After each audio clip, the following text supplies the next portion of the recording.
आप सभी का स्वागत है आपका अपना क्लास मैजिकल क्लास 2.0 में। तो आज पढ़ेंगे भारतीय संविधान की विशेषताएं। जो भारत की संविधान है तो इसकी कौन कौन सी विशेषताएं हैं और लगभग 15 प्लस मोस्ट वीवीआई विशेषताओं को कवर किए हैं। ठीक है ना। तो चाहे आप किसी भी एग्जाम की तैयारी कर रहे हैं, आपको यहाँ से भी प्रश्न देखने को मिल जाएंगे। तो चलिए बिना टाइम वेस्ट किए हुए क्लास की शुरुआत करते हैं। सबसे पहली विशेषताएं है विश्व का सबसे लंबा व लिखित संविधान। जो भारत का संविधान है यह विश्व का सबसे लंबा व लिखित संविधान है। मूल संविधान में 395 अनुच्छेद, 22 भाग और 8 अनुसूचियां थी। जब संविधान बना तो उस समय 395 अनुच्छेद, 22 भाग और 8 अनुसूचियां थी, परंतु वर्तमान में 395 अनुच्छेद जो अनुच्छेद है तो यह 395 वर्णित है, परंतु इसमें संशोधित कर लगभग 450 से ज़्यादा अनुच्छेद हो चुका है। ठीक है ना। 395 ए, बी, सी इस तरह बढ़ाया गया है। इसीलिए इसमें 395 से अधिक अनुच्छेद, 25 भाग और 12 अनुसूचियां हैं।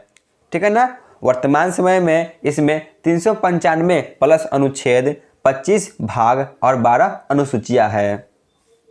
इसलिए जो भारत की संविधान है यह विश्व का सबसे लंबा व लिखित संविधान है। संयुक्त राज्य अमेरिका यानी कि यूएसए का संविधान विश्व का सबसे प्रथम लिखित संविधान है।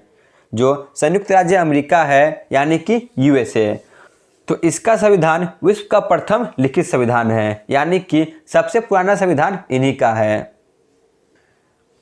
भारतीय संविधान विश्व का सबसे बड़ा व विस्तृत संविधान है। यह कथन सर आइवर जेनिंग्स ने कहा था। जो सर आइवर जेनिंग्स थे तो इन्होंने कहा कि जो भारत का संविधान है यह विश्व का सबसे बड़ा व विस्तृत संविधान है। भारतीय संविधान न तो अधिक कठोर है और न ही अधिक लचीली, यह दोनों के मध्य है। यह कथन केसी व्हीयर ने कहा था कि जो भारत का संविधान है यह न तो अधिक कठोर है और न ही अधिक लचीली, यह दोनों के मध्य है। यह कथन केसी व्हीयर के द्वारा कहा गया था। तो ये दोनों कथन बहुत ही महत्वपूर्ण हैं। यहाँ से भी प्रश्न पूछे गए थे, इसीलिए इन दोनों कथन को कवर कर दिए हैं। आगे चलते हैं। दूसरी विशेषता है इसमें आंतरिक एवं बाह्य स्रोत है। जो भारत की संविधान है तो इसमें बहुत सारे आंतरिक यानी कि देशी स्रोत है और बहुत सारे बाह्य यानी कि विदेशी स्रोत है। कुछ स्रोत हमारे देश से है और कुछ स्रोत विदेशों से प्राप्त किया गया है। ठीक है ना। जो भारत की संविधान है तो इसमें बहुत सारे स्रोत हमारे अपने देश के हैं और इसमें बहुत सारे स्रोत विदेशों से लिया गया है, जैसे कि संसदीय प्रणाली, एकल नागरिकता, मौलिक अधिकार और मौलिक कर्तव्य।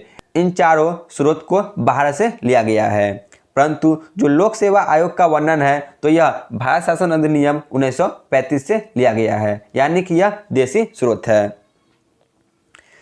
भारतीय संविधान न तो अधिक कठोर है और न ही अधिक लचीली, यह दोनों के मध्य है। यह भी एक विशेषता है भारतीय संविधान की। ठीक है ना। जो भारत की संविधान है यह न तो अधिक कठोर है और न ही अधिक लचीली, यह भी संविधान की विशेषताएं हैं। यह दोनों के मध्य है। इसके बाद है यहाँ संसदीय शासन प्रणाली की व्यवस्था है। जो भारत है तो यहाँ पे संसदीय शासन प्रणाली की व्यवस्था है। और चौथा इसकी विशेषता है एकीकृत एवं स्वतंत्र न्यायपालिका। जो भारत की संविधान है तो इसमें एकीकृत एवं स्वतंत्र न्यायपालिका है। संघात्मक संविधान में संघ और राज्यों के मध्य विवाद के समाधान और संविधान के निर्वाचन का दायित्व न्यायपालिका पर होता है। ठीक है ना। जो भारत की संविधान है तो इसमें संघात्मक संविधान में संघ और राज्यों के मध्य यानी कि किसी प्रकार का विवाद हो जाए तो इसका दायित्व न्यायपालिका पर जाता है। पांचवा इसकी विशेषता है भारत में एकल नागरिकता है। जो भारत है तो यहाँ पर एकल नागरिकता का प्रावधान है, यानी कि किसी भी राज्य का आपको नागरिकता नहीं लेनी पड़ेगी, सिर्फ आपको भारत की नागरिकता लेनी पड़ेगी। परंतु जो अमेरिका है तो यहाँ पे दोहरी नागरिकता का वर्णन है। यहाँ पे आप जिस राज्य में रह रहे हैं आपको वहाँ का भी नागरिकता लेनी पड़ेगी और देसी नागरिकता भी लेनी पड़ेगी, परंतु भारत में ऐसा कुछ नहीं है। भारत में एकल नागरिकता का प्रावधान है, यानी कि सिर्फ आपको देसी नागरिकता लेनी पड़ेगी, किसी भी राज्य का नागरिकता नहीं लेना पड़ेगा। छठी विशेषता है सार्वभौमिक मताधिकार, यानी कि सभी आदमी यहाँ पे मत कर सकते हैं। भारत में प्रतिनिधियों के निर्वाचन हेतु वयस्क मताधिकार प्रणाली को अपनाया गया है। जो यहाँ पे प्रतिनिधि खड़ा होते हैं इसके निर्वाचन हेतु वयस्क मताधिकार प्रणाली को अपनाया गया है। मूल संविधान में वयस्क मताधिकार का न्यूनतम आयु 21 वर्ष थी। जो वयस्क मताधिकार का न्यूनतम आयु पहले थी तो यह 21 वर्ष थी, यानी कि 21 वर्ष पर आप वोट दे सकते थे, परंतु वर्तमान संविधान में संशोधन कर वयस्क मताधिकार का न्यूनतम आयु 18 वर्ष कर दी गई है। ठीक है ना। जो वयस्क मताधिकार की आयु है वर्तमान में तो यह 18 वर्ष है, यानी कि 18 वर्ष से आप वोटिंग कर सकते हैं। सातवीं विशेषता है संविधान की सर्वोच्चता। जो भारत की संविधान है तो यह सबसे सर्वोच्च होगी, यानी कि संविधान में जो भी लिखित है वह हम सभी को पालन करना होगा। ठीक है ना। जो भारत की संविधान है तो इसमें जो भी कुछ लिखी है तो इनका हमें पालन करना होगा। भारत की संविधान की सर्वोच्चता। भारतीय संविधान की 8वीं विशेषता है ग्राम पंचायत की स्थापना, यानी कि त्रिस्तरीय सरकार। जो भारत का संविधान है तो यह त्रिस्तरीय सरकार है, इसमें ग्राम पंचायत का वर्णन है। भारतीय संविधान में ग्राम पंचायत का भी वर्णन है, इसीलिए इसे त्रिस्तरीय सरकार के नाम से भी जाना जाता है। 9वीं विशेषता है भारत एक धर्मनिरपेक्ष राज्य है। जो भारत है तो यह एक धर्मनिरपेक्ष राज्य है, यह किसी भी राज्य धर्म को अपनाता नहीं है, यानी कि इसके समक्ष सभी धर्म एक समान है, सभी धर्म को एक समान मान्यता प्राप्त होगी। ठीक है ना। भारत में जितने भी धर्म हैं उन सभी को एक समान नज़र से देखा जाएगा और उन सभी को एक समान मान्यता प्राप्त होगी। 10वां सहकारी समिति का वर्णन। भारत के संविधान में सहकारी समिति का वर्णन किया गया है। यह भारतीय संविधान की 10वीं विशेषताएं है। 11वीं विशेषताएं, इसमें संकटकालीन प्रावधान भी दिया गया है। अनुच्छेद 352 राष्ट्रीय आपात का वर्णन। यह युद्ध या बाहरी आक्रमण या सशक्त विद्रोह की स्थिति उत्पन्न होने पर इसका प्रावधान किया जाता है, राष्ट्रीय आपात लगाया जाता है। 356 राज्यों में संवैधानिक व्यवस्था भंग हो जाने पर। जो राज्य है तो इसमें यदि संवैधानिक व्यवस्था भंग हो जाए तो इसमें 356 अनुच्छेद के जरिए राष्ट्रपति शासन लग सकती है। 360 अनुच्छेद, इसमें वित्तीय संकट के उत्पन्न होने पर। ठीक है ना। यदि वित्तीय संकट उत्पन्न होती है अनुच्छेद 360 के जरिए यह हो पाती है। इसके बाद है 12वीं विशेषताएं, तो इसमें मौलिक अधिकार का वर्णन है। जो भारतीय संविधान है तो इसमें मौलिक अधिकार का वर्णन किया गया है। मौलिक अधिकार का वर्णन संविधान के भाग 3 अनुच्छेद 12 से 35 तक को है। जो संविधान है तो इसके भाग 3 और अनुच्छेद 12 से 35 तक मौलिक अधिकार का वर्णन है। संविधान में हमें कुल 6 मौलिक अधिकार प्राप्त है। जो भारतीय संविधान है तो इससे हमें कुल मिलाकर 6 मौलिक अधिकार प्राप्त है। देख लेते हैं। पहला है समानता का अधिकार, दूसरा स्वतंत्रता का अधिकार, तीसरा शोषण के विरुद्ध अधिकार, चौथा धार्मिक स्वतंत्रता का अधिकार, पांचवा संस्कृति और शिक्षा संबंधी अधिकार और छठा संवैधानिक उपचारों का अधिकार। तो इन 6 अधिकारों का वर्णन हमें प्राप्त है। संविधान की 13वीं विशेषताएं, इसमें राज्य के नीति निर्देशक तत्व का वर्णन है। जो भारत का संविधान है तो इसमें राज्य की नीति निर्देशक तत्व का वर्णन है। इसका वर्णन भाग 4 अनुच्छेद 36 से 51 तक को है। जो राज्य की नीति निर्देशक तत्व का वर्णन है तो यह भाग 4 में है और अनुच्छेद 36 से 51 के बीच रखा गया है। 14वां इसका विशेषताएं, मौलिक कर्तव्य का वर्णन। भारतीय संविधान में जो इसकी विशेषताएं है तो इसमें एक और विशेषताएं महत्वपूर्ण है जो कि मौलिक कर्तव्य का वर्णन है। इसे भाग 4A और अनुच्छेद 51A में रखा गया है।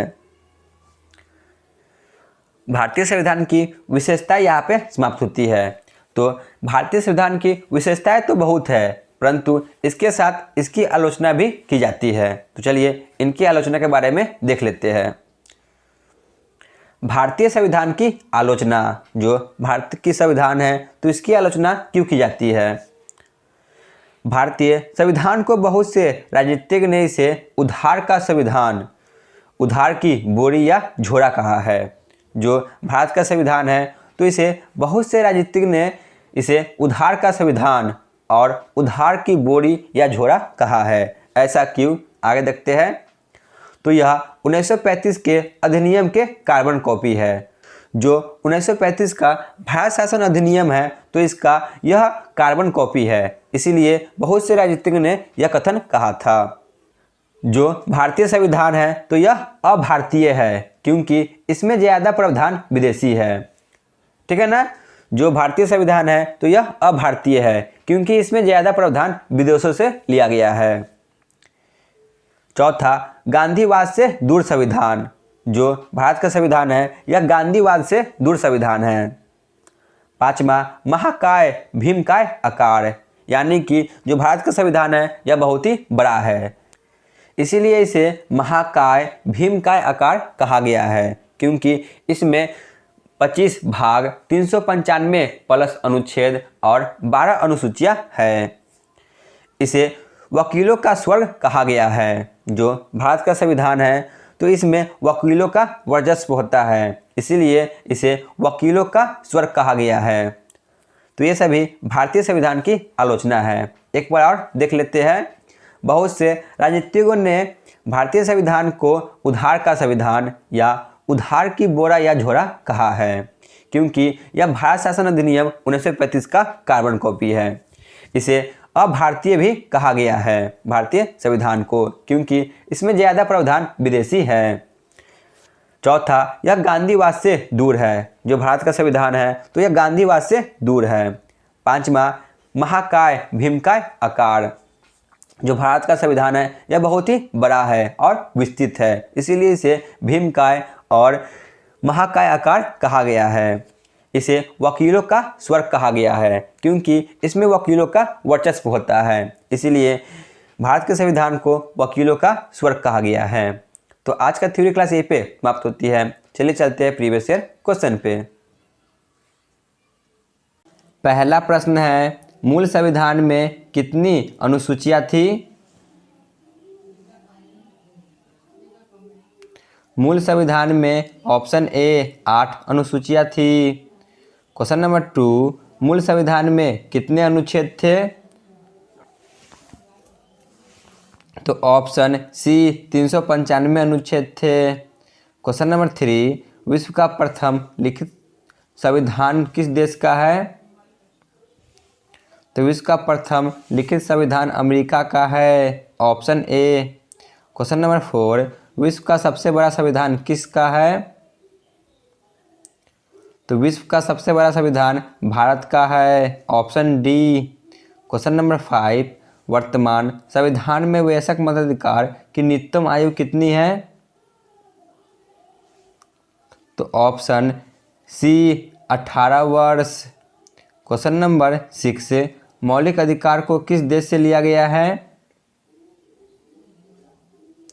मौलिक अधिकार को अमेरिका के संविधान से लिया गया है। क्वेश्चन नंबर 7, एकल नागरिकता का प्रावधान किस देश से लिया गया है। तो यह ब्रिटेन के संविधान से लिया गया है। क्वेश्चन नंबर 8, राज्य सूची में कानून कौन बनाता है। तो ऑप्शन ए राज्य सरकार। तो चलिए चलते हैं आज के अंतिम प्रश्न पे। क्वेश्चन नंबर 9, समवर्ती सूची में कानून कौन बनाता है? तो ऑप्शन सी यह दोनों, यानी कि राज्य सरकार और केंद्र सरकार दोनों मिलकर बनाते हैं। तो आज की क्लास यहीं पे समाप्त होती है। आप लोग कमेंट में जरूर बताएं कि आपको यह क्लास कैसा लगा। धन्यवाद।